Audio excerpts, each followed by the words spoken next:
कि नवरात्र में ही दुर्गा सप्तशती का पाठ लोग ज्यादा करते हैं। दुर्गा सप्तशती का क्या महत्व है? इस दुर्गा सप्तशती का जो पाठ है वह व्यक्ति करता है जो तमाम प्रकार के बंधनों से युक्त रहता है। नारियल रखने के लिए खास करके जब कलश में रखते हैं तो किन बातों का ख्याल रखें? नारियल का जो सिर है वो किस दिशा में होना चाहिए? तो वस्तुतः प्राचीन परंपरा के अंतर्गत, दंत कथाओं के अंतर्गत लोग उसे खड़ा करके रख देते हैं। नारियल हमेशा प्रयास करना चाहिए कि आप खड़ा करके या उसके चक्षु को दूसरी तरफ ना रख करके आप अपनी तरफ रखें। उस नारियल का तोड़ करके बिल्कुल मत बांटें। प्रयास करें कि उस नारियल को सुरक्षित अपने घर में लक्ष्मी की निरंतरता बनी रहे, इसके लिए अवश्य रखना चाहिए। इसलिए प्रयास करना चाहिए कि वह नारियल ईशान कोण में स्थापित करना चाहिए। जी जी।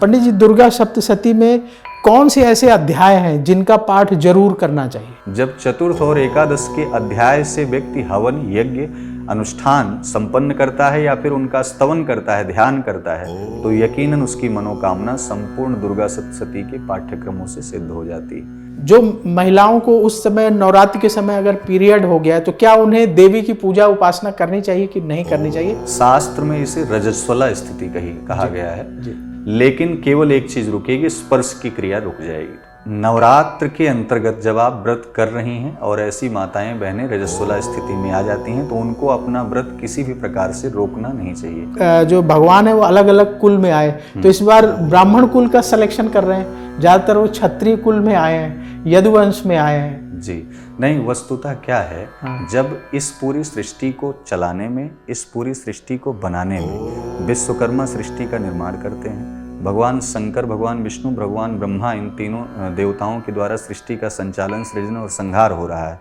ब्राह्मण, मैंने कहा कि ब्राह्मण कुल में इसलिए जन्म लेते हैं और ब्राह्मण ही, अर्थात जब न्याय की अदालत में, भगवान की अदालत में जब कोई अपने यजमान के लिए लड़ता है तो वो ब्राह्मण ही होता है। नमस्कार, एस्ट्रो तक में आप सबका बहुत बहुत स्वागत है। मैं हूं प्रवीण मिश्र और हमारे साथ हैं देश के जाने माने ज्योतिष और कर्मकांड के विद्वान राजपुरोहित मधुर जी। राजपुरोहित मधुर जी, आपका एस्ट्रो तक में बहुत बहुत स्वागत है। सादर नमस्कार सर।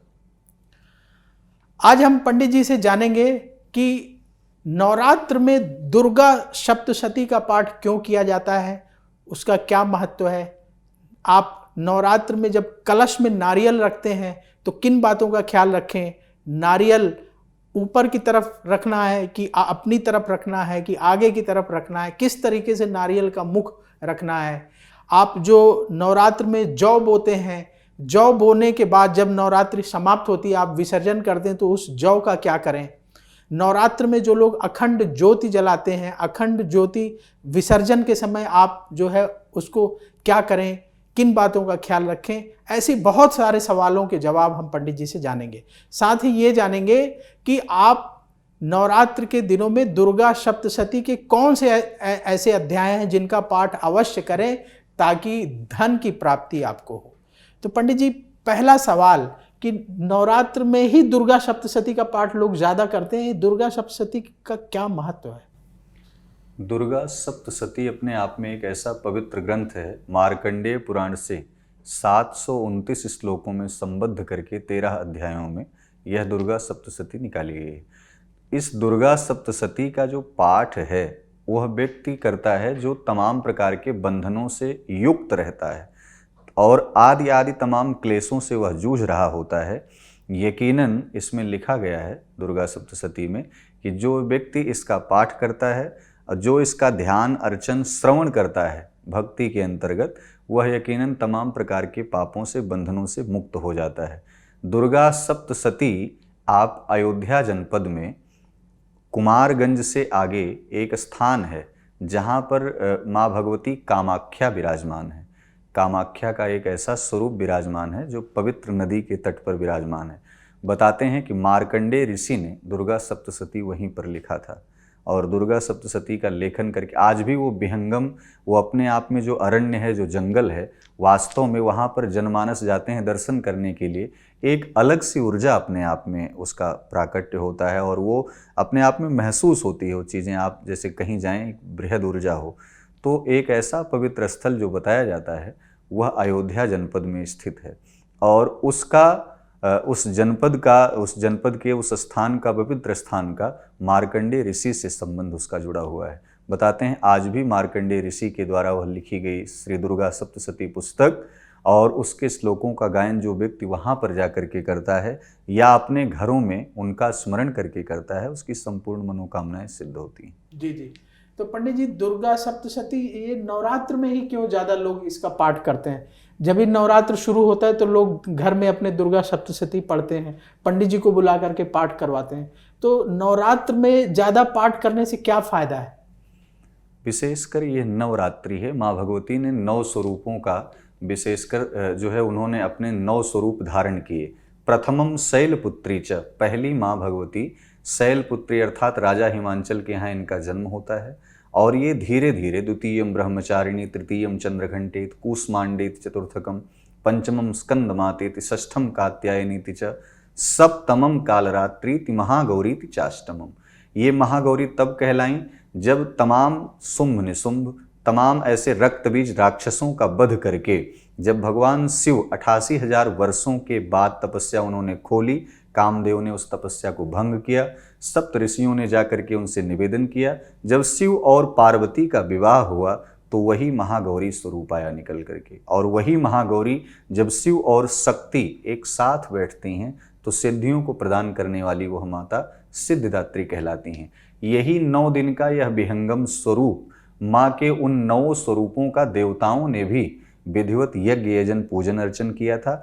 आज सामान्य जनमानस श्रीमद् देवी भागवत महापुराण के अध्ययन के अनुसार, उसके मार्गदर्शन के अनुसार व्यक्ति नवरात्रों में, 4 नवरात्रों में जो शारदीय नवरात्र आती है उसका एक मतलब कह सकते हैं कि महानतम एक विहंगम दृश्य है, जो माँ की अलग अलग प्रतिमा, अलग अलग प्रतिभाओं का पूजन होता है। और यकीनन आज के इस पवित्र नवरात्र के अंतर्गत जो व्यक्ति दुर्गा सप्तशती का पाठ करता है वो असाध्य रोगों से मुक्त हो जाता है। लेकिन रही बात कि इसी में क्यों किया जाता है, तो कुछ काल होते हैं, कुछ समय होते हैं। जैसे पितृपक्ष में पूर्वजों का स्मरण किया जाता है, जैसे श्रावण माह में शिव का स्मरण किया जाता है, ऐसे नवरात्रि, पवित्र नवरात्रि में माँ भगवती की उपासना की जाती है। जी जी जी जी, बड़ा अच्छा पंडित जी ने बताया कि जैसे पितृपक्ष में हम पितरों के निमित्त श्राद्ध करते हैं, तर्पण करते हैं, इसी तरह से नवरात्र में माँ दुर्गा की आराधना का पर्व होता है। इस दौरान हम माँ दुर्गा का पूजन करते हैं, दुर्गा सप्तशती का पाठ करते हैं। पंडित जी, दुर्गा सप्तशती में कौन से ऐसे अध्याय हैं जिनका पाठ जरूर करना चाहिए? विशेषतः 13 अध्यायों में 3 चरित्रों में माँ भगवती का वर्णन समाहित है और कवच, अर्गला, कीलक आदि पाठ करने के बाद माँ भगवती के सुंदर नवार्ण मंत्रों का व्यक्ति जप करता है, न्यास करता है। करंगन न्यास करने के बाद, करण न्यास करने के बाद खड़ंगन न्यास करता है वो। और जब न्यास करता है अपनी संपूर्ण तंत्रों को, शक्तियों को जब वो बांध लेता है तो बाह्य तंत्रों के द्वारा, किसी का भी कोई किया धरा कोई तंत्र हो या नकारात्मकता हो आपके शरीर पर हावी ना हो, इसके कारण से हम अपनी शरीर का बंधन करते हैं। करण न्यास करते हैं, खड़ंगन न्यास करते हैं। न्यास करने के तत्पश्चात आप दुर्गा सप्तशती के प्रथम चरित्र, मध्यम चरित्र और उत्तर चरित्र का पाठ करते हैं।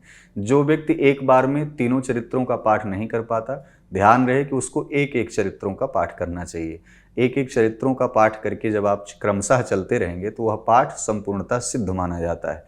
और रही बात दुर्गा सप्तशती में कौन से ऐसे पाठ को करें कि संपूर्णतः फल प्रदान हो, तो वह है चतुर्थ अध्याय।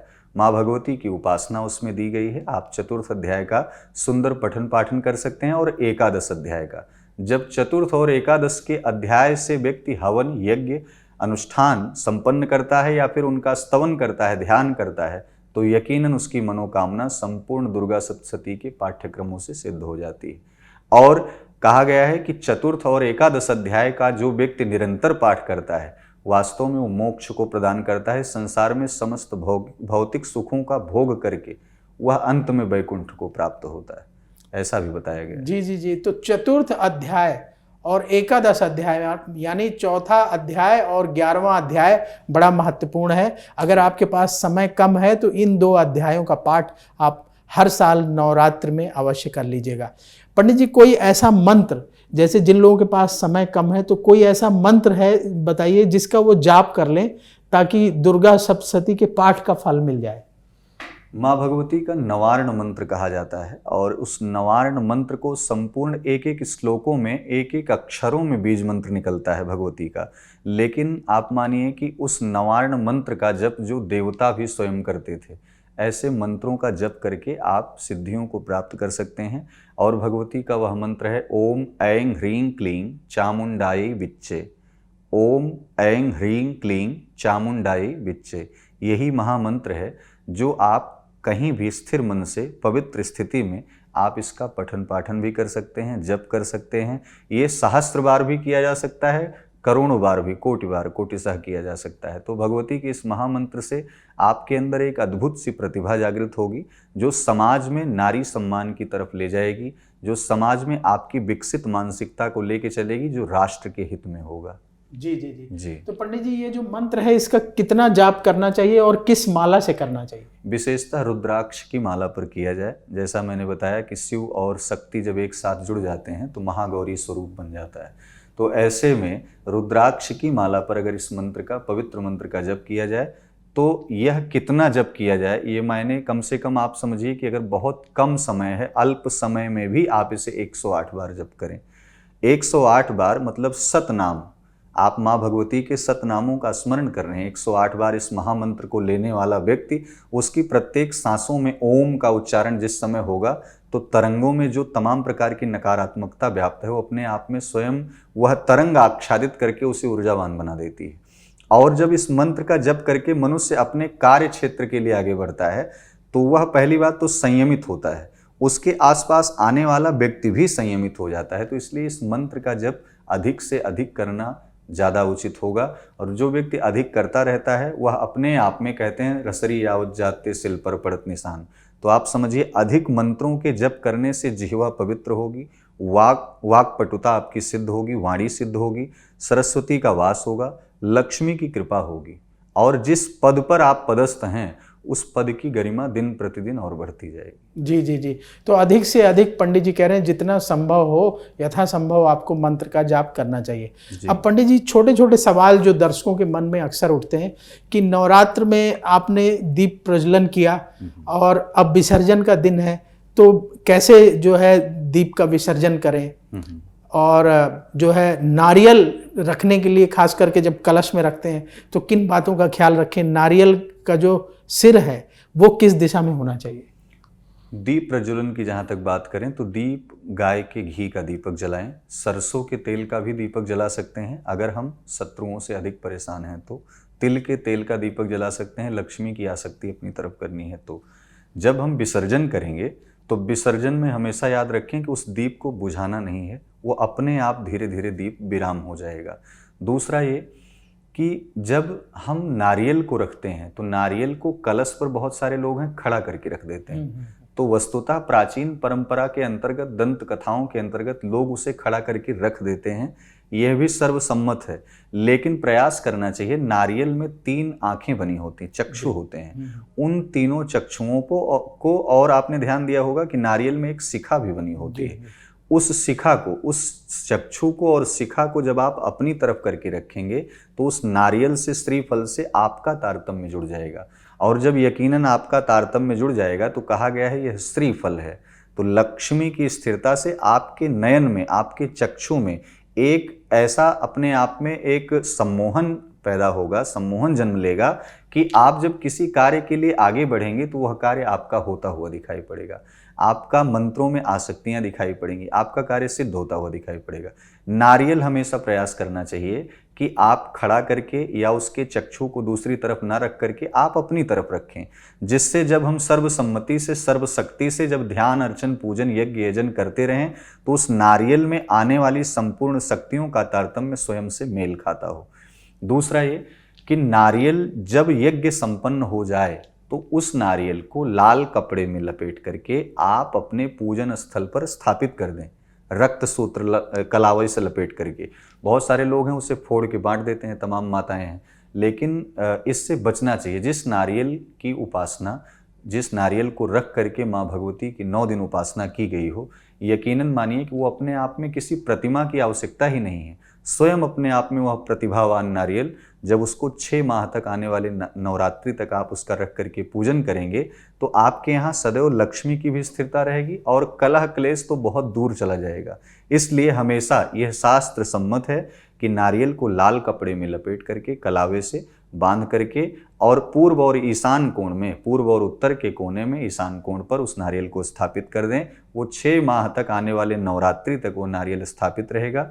जब दूसरी नवरात्रि आएगी तो वह नारियल स्थापित करके दूसरा नारियल विसर्जित कर दिया जाएगा। जी जी, तो विसर्जन कहाँ, जल में करना है या? हमेशा नारियल का विसर्जन बहते हुए जल में करना चाहिए, जिससे हमारे अंदर किसी भी प्रकार का कोई रोग हो, कोई बाधा हो, कोई आदि तमाम चीज़ें होती हैं जो लोगों का एक कह सकते हैं कि उसे किया धरा जो बोलते हैं, या कह सकते हैं तंत्र विद्याएं, तो उन तमाम प्रकार की तंत्र जो हमारे शरीर पर होते हैं या परिवार पर होते हैं उसका समूल विनाश हो जाता है जब वो बहता हुआ जल में नारियल जाता है। जी जी जी, तो बहते हुए जल में विसर्जन कर दें। और पंडित जी वो नारियल तोड़ के प्रसाद नहीं बांटना है? प्रसाद उस नारियल का तोड़ करके बिल्कुल मत बांटें। प्रयास करें कि उस नारियल को सुरक्षित अपने घर में लक्ष्मी की निरंतरता बनी रहे, इसके लिए अवश्य रखना चाहिए। तो बड़ी अच्छी बात पंडित जी ने बताई। ज़्यादातर लोग जो है नारियल को तोड़ करके और प्रसाद बांट देते हैं, तो ध्यान रखिएगा कि नारियल जो है 6 महीने तक, अगली नवरात्र तक आप चाहें तो अपनी तिजोरी में रख सकते हैं, या पंडित जी उसको मंदिर में भी रख सकते हैं। जहां मंदिर में ही रखें, मंदिर में प्रयास करें कि मंदिर में ही रखें। जैसे पूरी शरीर की एक आत्मा एक केंद्र होती है, जैसे एक फोन का पूरा संपूर्ण समायोजन एक मेमोरी कार्ड में, इंटरनल रैम में छिपा होता है, ऐसे ही घर का केंद्र जो वास्तु का केंद्र होता है वो ईशान कोण आध्यात्मिक केंद्र होता है। उस आध्यात्मिक केंद्र से ही, ईशान कोण से ही संपूर्ण वास्तु की रूपरेखा निर्धारित होती है। इसलिए प्रयास करना चाहिए कि वह नारियल ईशान कोण में स्थापित करना चाहिए। जी जी, बहुत सारे दर्शकों के हमारे पास सवाल आते हैं। एक दर्शक ने एक बार सवाल पूछा कि जो महिलाओं को उस समय नवरात्रि के समय अगर पीरियड हो गया तो क्या उन्हें देवी की पूजा उपासना करनी चाहिए कि नहीं करनी चाहिए? पंडित जी इसमें आपका क्या कहना है? शास्त्र में इसे रजस्वला स्थिति कहा गया है। यदि नवरात्र के अंतर्गत जब आप व्रत कर रही हैं और ऐसी माताएं बहनें रजस्वला स्थिति में आ जाती हैं तो उनको अपना व्रत किसी भी प्रकार से रोकना नहीं चाहिए। पहला तो ये, आप उस मंदिर देवालय को आप स्पर्श न करें, प्रणाम कर लें। माँ भगवती की इस परिस्थिति में भी पूजन होता है, तो माँ भगवती की माया है और संसार में प्रकृति जो चाहती है वो स्वयं में कराती है, तो इससे दुखी भी नहीं होना चाहिए, बल्कि और प्रसन्न होना चाहिए कि भगवती की कृपा से ही ऐसा हुआ है। उन माताओं को, उन बहनों को जो पकवान बनने वाला है, जो भोज्य सामग्री बनने वाली है, उससे स्पर्श नहीं करना चाहिए। बाकी संपूर्ण श्लोकों का गायन करना चाहिए। बैठे बैठे अंतर मन में, अंतर हृदय में आप जप करें। आप यज्ञशाला से थोड़ा दूरी बना करके जब आप 5 से 7 दिन बाद अपने आप को शुद्ध अवस्था में आएँ, बाल को धुल करके, शुद्ध वस्त्रों को धारण करके, अलंकार में आकर के माँ भगवती से पुनः प्रार्थना करें, शुद्ध स्थिति में, शुद्ध मन से। लेकिन यह कभी नहीं सोचना चाहिए कि हमारे साथ गलत हुआ। अक्सर माताएं बहनें इस प्रकार के प्रश्नों को लेकर बहुत दुखी हो जाती हैं। उनको सदैव प्रसन्न होना चाहिए कि माँ का एक ऐसा विहंगम स्वरूप है जिसकी इस प्रतिभा में भी पूजन होता है। तो ऐसे में उन माताओं बहनों को यह सदैव स्मरण रखना चाहिए कि सामग्रियों को ना स्पर्श करें, देवालय को ना स्पर्श करें, शुद्धता बना करके रखें। आप अपने पुत्र से, अपने भाई से, अपने बेटे से, अपने पति से उस पूजन को संपन्न कराएं, और यदि वहां पर कोई उपस्थित ना हो तो ब्राह्मण देव से संपन्न कराएं उस पूजन को। क्रमशः पूजन और पाठ चलता रहेगा, आपका व्रत चलता रहेगा, लेकिन केवल एक चीज रुकेगी, स्पर्श की क्रिया रुक जाएगी। जी जी जी, स्पर्श की क्रिया रुक जाएगी। एक और सवाल पंडित जी बहुत सारे दर्शक पूछते हैं, हम एस्ट्रो तक के कमेंट बॉक्स में सवाल आते हैं कि जो प्रेग्नेंट लेडीज हैं, गर्भवती महिलाएं हैं, जी जी जी, उनको क्या सावधानी बरतनी चाहिए नवरात्र में, जैसे अगर वो पूजा कर रही हैं, व्रत रख रही हैं? नवरात्र में जब आप 9 देवियों की उपासना करें और गर्भ में यदि कोई जातक पल रहा है, उस जातक के अंदर एक ऐसा तेज आए जिस प्रकार से वीरांगना लक्ष्मीबाई के अंदर तेज था, जिस प्रकार से वीरांगना पंचकन्याओं के अंदर तेज था, वो अपने आप में प्रतिभाओं को निखारते हुए राष्ट्र के लिए समर्पित हुई। तो ऐसे में भगवती से उपासना करें कि हमारे जीवन में आने वाली जो पुत्री है वो तेजवान हो, गुणवान हो, धैर्यवान हो, रूपवान हो, शीलवान हो। यदि पुत्र है तो विवेक युक्त हो, स्त्री के लिए सदैव वो समर्पित हो, वो नारी सम्मान के लिए सदैव जो है सजग हो, ऐसी प्रार्थना करनी चाहिए। अब बचना किस लिए है? बचना आपको इसलिए है कि अगर आप पति के साथ बैठ करके पूजन कर रही हैं तो ग्रंथि बंधन ना करें। जो गर्भ में नारायण, जो जातक स्वयं लक्ष्मी स्वरूपा जो कन्या पल रही है, वह अपने आप में परिपूर्ण स्थिति में है, इसलिए आप अपने सर को ढक करके, दुपट्टा रख करके आप विधिवत भगवती का पूजन करें, लेकिन ग्रंथि बंधन ना करें। खास करके ध्यान रहे कि ऐसी परिस्थितियों में बहुत सारी माताएं अपने आप को निराहार रखती हैं, अर्थात वो उपवास रखने का प्रयास करती हैं, लेकिन आप बाह्य दृष्टि में जब आप भगवती की उपासना करती हैं तो नारायण स्वयं इस बात को कहते हैं कि गर्भ में पल रहे शिशु के ऊपर किसी भी प्रकार की कोई आंच ना आए, इसलिए आपके लिए उपवास किसी भी प्रकार से जरूरी नहीं है।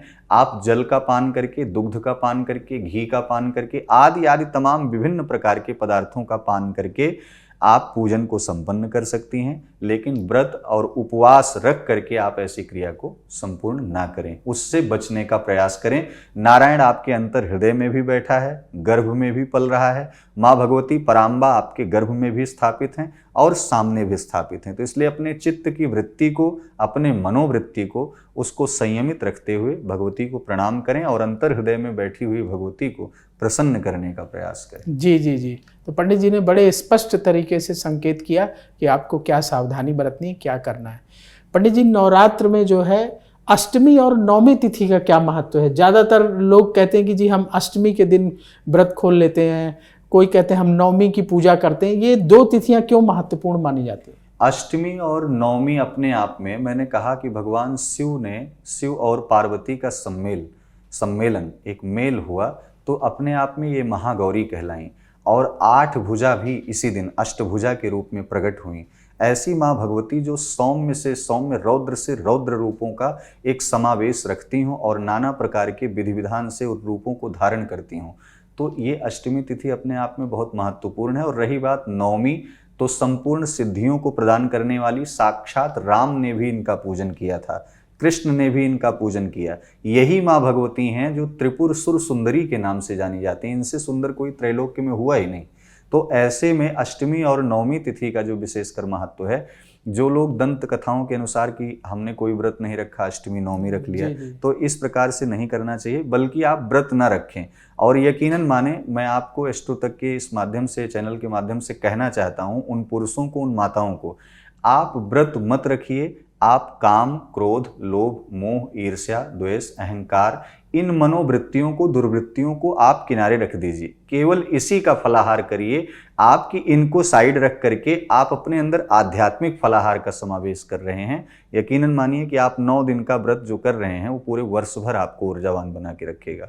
व्रत के बहुत सारे नियम बतलाए गए हैं। उपसमीपे असनम उपवासा, जो परमात्मा के बेहद सन्निकट हो, और उस सन्निकट की परिस्थिति में व्यक्ति छल दंभ दोष से रहित होता है, उससे परे होता है, निर्विकार होता है, निष्काम भाव होता है। लेकिन ऐसा इस कलिकाल में करना बहुत कठिन है। यहाँ लोग लक्ष्मी जी की आरती करते हैं, लक्ष्मी जी को मनाते हैं, 10 रुपये का प्रसाद लेंगे, 1 करोड़ का जो है प्रॉपर्टी के लिए वो कामना करने लगते हैं। तो ये कलिकाल है। इस कलिकाल में तमाम प्रकार के कलयुग का सोने में, व्यभिचार में, और तमाम प्रकार की जहाँ वैश्य स्थिति हो, जहाँ जुआ खेला जाता हो, तमाम प्रकार के ऐसे कलंक युक्त स्थानों पर कलयुग का वास है। तो वो अपनी सत्ता को बहुत प्रमोट कर रहा है। जैसे जैसे मनुष्य दंभ युक्त होता जा रहा है, वैसे वैसे कलयुग की सत्ता अपने आप में स्थापित हो रही है। लेकिन एक दिन ब्राह्मण कुल में स्वयं नारायण जन्म लेकर के आएंगे और इनका संपूर्ण विनाश करेंगे। तो इसलिए अष्टमी और नवमी तिथि का जो विशेषकर महत्व है, वो अपने आप में काम, क्रोध, मद, लोभ, ईर्ष्या, अहंकार से जो रहित होकर के मनुष्य अष्टमी और नवमी तिथि पर माँ भगवती की उपासना करता है, वह अपने जीवन में तमाम धन धान्य से वह परिपूर्ण होता है। साफ शब्दों में कहें तो वो शक्तियों से संपन्न होता है। जी जी जी जी। पंडित जी, आपने बड़ी अच्छी बात बता दी कि जो भगवान का अगला अवतार होने वाला है वो ब्राह्मण कुल में होने वाला है। जी। तो जैसे ब्राह्मण अलग, जो भगवान है वो अलग अलग कुल में आए, तो इस बार ब्राह्मण कुल का सिलेक्शन कर रहे हैं। ज़्यादातर वो क्षत्रिय कुल में आए हैं, यदुवंश में आए हैं। जी नहीं, वस्तुतः क्या है, जब इस पूरी सृष्टि को चलाने में, इस पूरी सृष्टि को बनाने में विश्वकर्मा सृष्टि का निर्माण करते हैं। भगवान शंकर, भगवान विष्णु, भगवान ब्रह्मा, इन तीनों देवताओं के द्वारा सृष्टि का संचालन, सृजन और संहार हो रहा है। भगवान जब अवतार लिए थे नर अवतार, तो उन्होंने परशुराम के रूप में ब्राह्मण कुल में जन्म लिया था। तो अब पुनः एक ऐसे अवतार की आवश्यकता है जब तमाम प्रकार के आपराधिक और अराजक तत्वों का संपूर्ण रूप से विनाश हो। ब्राह्मण, मैंने कहा कि ब्राह्मण कुल में इसलिए जन्म लेते हैं कि विप्र प्रसादात धरणीधरो। वही बात आ जाती है कि भगवान को विप्र अतिशय बहुत प्रीति रखने वाले हैं, और ब्राह्मण ही, अर्थात जब न्याय की अदालत में, भगवान की अदालत में जब कोई अपने यजमान के लिए लड़ता है तो वह ब्राह्मण ही होता है, वह संत ही होता है।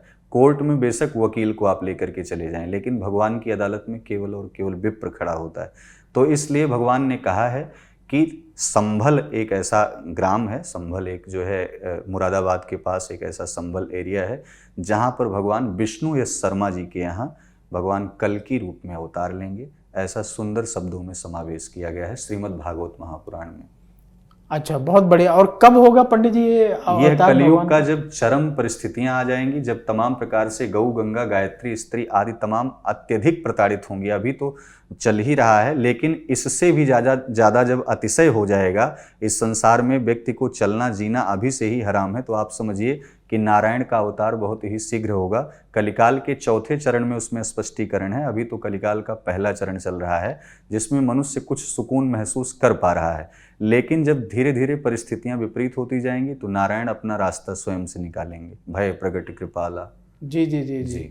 तो पंडित जी ने बड़ी अच्छी बात बताई कि जो है भगवान का अवतार ब्राह्मण कुल में होगा, और जगह भी पंडित जी ने बता दी कि मुरादाबाद के पास संभल नामक ग्राम में एक ब्राह्मण परिवार में, और नाम भी बता रहे हैं विष्णु शर्मा, विष्णु यश शर्मा, विष्णु यश शर्मा जी के यहाँ जो है भगवान का जन्म होगा। अगला सवाल पंडित जी, नवरात्र में हम लोग कन्या पूजन करते हैं। कन्या पूजन क्यों करते हैं, इसके पीछे क्या कारण है, किन बातों का ध्यान रखना चाहिए जो लोग कन्या पूजन कर रहे हैं, क्योंकि बड़ी गड़बड़ हो रही है कन्या पूजन में आजकल। विशेषतः कन्या पूजन में एक आयु निर्धारित है। हमें स्त्रियों का सम्मान करना है, हमें उन माताओं बहनों का सम्मान करना है, लेकिन जब पूजन वाली क्रिया बात आती है तो 12 वर्ष से कम आयु की कन्याओं का पद प्रक्षालन करके पूजन करना चाहिए, और उस चरणोदक का पान भी करना चाहिए। किसी भी जाति धर्म विशेष रूप से अगर कोई भी कन्या हो तो फिर भी कन्या में साक्षात भगवती का हम स्मरण करते हैं और उस प्रतिभा को हम देखते हैं। वह कन्या 12 वर्ष से कम आयु की कन्या संसार के विकारों से, मोह माया से वो अपने आप में मुक्त होती है, और जब हम उसका अवलोकन और मार्गदर्शन लेते हैं तो साक्षात अपने आप में स्वयं में खड़ी हुई भगवती सिद्धिदात्री के रूप में, चंद्रघंटा के रूप में दिखाई पड़ती है। कन्या पूजन इसलिए आवश्यक है कि समाज में एक प्रेरणा जागृत हो कि हम जिस प्रकार से आज कन्या पूजन कर रहे हैं, इसी प्रकार मनुष्य की, इंसान की जो मनोवृत्ति है, उसकी वृत्ति में, उसके मन में जो फैली हुई कुंठा है स्त्रियों के प्रति, वह कहीं ना कहीं मिटे और स्त्रियों का सम्मान हो सके। दूसरा, कन्या पूजन हम इसलिए करते हैं जो संपूर्ण शक्तियों का समावेश हमारे अंदर है, दैहिक, दैविक, भौतिक, 3 प्रकार के जो ताप हैं उनका समन हो सके। चौथा, ये कह सकते हैं कि आयुर्विद्या यशोबलम, अगर हम कन्या का पूजन कर रहे हैं तो उसके अंदर एक अलग सी प्रतिभा और ऊर्जा आएगी, आयु, विद्या, यश और बल आदि की प्राप्ति भी होगी। तो ऐसे में कन्या पूजन बेहद महत्वपूर्ण है इस संसार में। कन्या पूजन को करके मनुष्य इस कलिकाल में तमाम पापों संतापों को झेलते हुए वो अपना जीवन यापन कर सकता है। अब रही बात कि उसमें सावधानी क्या बरतनी है। कन्या का पद प्रक्षालन करें, उनके मस्तक पर लाल तिलक से शोभित करें, सिंदूर लगाने से बचें आप उन्हें, लाल चंदन, रोली का चंदन लगाएं। ध्यान रहे कि 12 वर्ष से कम आयु की कन्याओं का पूजन कर रहे हैं तो उन्हें पठन पाठन आदि की सामग्रियां अधिक दें, जिससे उनके मन में, मस्तिष्क में यह विकास प्रज्वल हो कि हमको शिक्षा के केंद्र पर आगे बढ़ना है। साथ ही साथ कुछ न कुछ दक्षिणा उन्हें अवश्य दें और वस्त्र जरूर दें। खाद्य सामग्री में फल और मिष्ठान की बेहद महत्वपूर्ण दिशा बतलाई गई है। जो व्यक्ति खाद्य सामग्री में फल और मिष्ठान भगवती के इस दिव्य कन्या स्वरूप को समर्पित करता है, वो पाप ताप संतापों से मुक्त होता है और वह अपने आप में यश कीर्ति की तरफ आगे बढ़ता है। तो ऐसे में कन्या पूजन एक बहुत महत्वपूर्ण दिशा है और इस दिशा का चयन करके मानव अपने जीवन में माँ भगवती कन्या के स्वरूप का पूजन करके अपने आप को सुखी महसूस करता है। तो पंडित जी, बहुत सारे लोग जो कन्या पूजन है अष्टमी के दिन करते हैं, कुछ लोग नवमी के दिन करते हैं, तो आपके हिसाब से किस दिन करना ठीक रहेगा? कन्या पूजन प्रत्येक दिन करना चाहिए। अच्छा, पूरे 9 दिन लेकिन नवरात्रि का जब अष्टमी और नवमी तिथि आए तो अष्टमी तिथि को, जिस दिन माँ भगवती का संपूर्ण श्रृंगार होता है, उसी दिन कन्याओं का प्रातःकालीन बेला में हम पूजन करते हैं। अच्छा, प्रातःकालीन। और नवमी तिथि के दिन? नवमी को भी कर सकते हैं। वस्तुतः 365 दिन पूजन कर सकते हैं हम, स्त्री माँ का, कन्या का और बहन का, सबका कर सकते हैं। लेकिन नवरात्रि में नवमी और अष्टमी एक ऐसी महत्वपूर्ण तिथि है जिस दिन कन्याओं का विशेषकर पूजन कर सकते हैं, माताओं को प्रणाम कर सकते हैं, उन्हें श्रृंगार के लिए सामग्रियां वितरित कर सकते हैं। अब जैसे पंडित जी आजकल जो चलन है कि जो है कन्या पूजन अष्टमी कर रहे हैं या नवमी के दिन, तो लोग क्या करते हैं कि प्लास्टिक के टिफिन ले आते हैं। वो फूड ग्रेड का नहीं होता, उसमें तो जहर है, भोजन डाल दिया। सस्ता वाला जो बाजार में सबसे सस्ता मिलता है वो ले आते हैं। उसमें रखा काले चने और 4 पूरियां रख दी और टिफिन बना करके दे देते हैं कन्याओं को। अपने घर में बैठाते भी नहीं है, सम्मान भी नहीं करते। तो क्या उन्हें कन्या पूजन का फल मिलेगा क्या? जो सांसारिक अवसाद हैं उससे बचना चाहिए और कन्या पूजन में यह ध्यान रखना चाहिए, अगर आपका 9 दिन का व्रत चल रहा है और अगर आप अष्टमी के दिन पूजन कर रहे हैं तो कन्याओं को फल ही वितरित करें। अगर नवमी के दिन आप पूजन कर रहे हैं तो उन्हें खीर और पूड़ी का रसास्वादन कराएं, उन्हें भोग लगाएं, जिससे कोई विकार भी ना पैदा हो और यदि वो आपके घर में आई हैं तो उनका स्वास्थ्य भी सही रहे, उनके उत्तम विचार हों। जब आप पवित्र विचारों को लेकर के, अगर आप सर पे भार है, भार को उतारने का प्रयास कर रहे हैं, तो लोग कैसे भी करके वो अपना काम निकाल लेते हैं। लेकिन इस भार को न समझते हुए अगर भाव से यह कार्य किया जाएगा तो उन माताओं का, उन कन्याओं का विशेषकर पूजन करते वक्त खीर और पूड़ी का ही भोग लगाना उचित होता है। और सम्मान जरूरी है, घर में बेहद जरूरी है। आप एक दिन पूजन करके स्त्री का सम्मान नहीं कर सकते। आपको 365 दिन यह विचारधारा रखनी है कि गाय, गंगा, गायत्री, स्त्री, इन सब का जब जब सम्मान होगा तभी आपके घर में निरंतरता लक्ष्मी की बनी रहेगी। अगर सम्मान के दृष्टिकोण आपके अंदर जागृत नहीं होते तो आप कितना भी यज्ञ, यजन, पूजन पाठ कर लें, उसका कोई भी फल आपको नहीं प्राप्त होता, बल्कि प्राप्त होगा भी तो वो कहीं ना कहीं एक अनर्थ की दृष्टि की तरफ चला जाएगा, जिसको स्वयं सत्ता नारायण भी नहीं संभाल सकते, जिस सत्ता को। जी जी जी। तो पंडित जी ने बड़े विस्तार से बताया और हमारे दर्शकों के मन में जो सवाल उठ रहे थे नवरात्र से संबंधित, उनके जवाब भी दिए। तो पंडित जी आपका बहुत बहुत धन्यवाद, एस्ट्रो तक के लिए आपने इतना महत्वपूर्ण समय निकाला। सादर।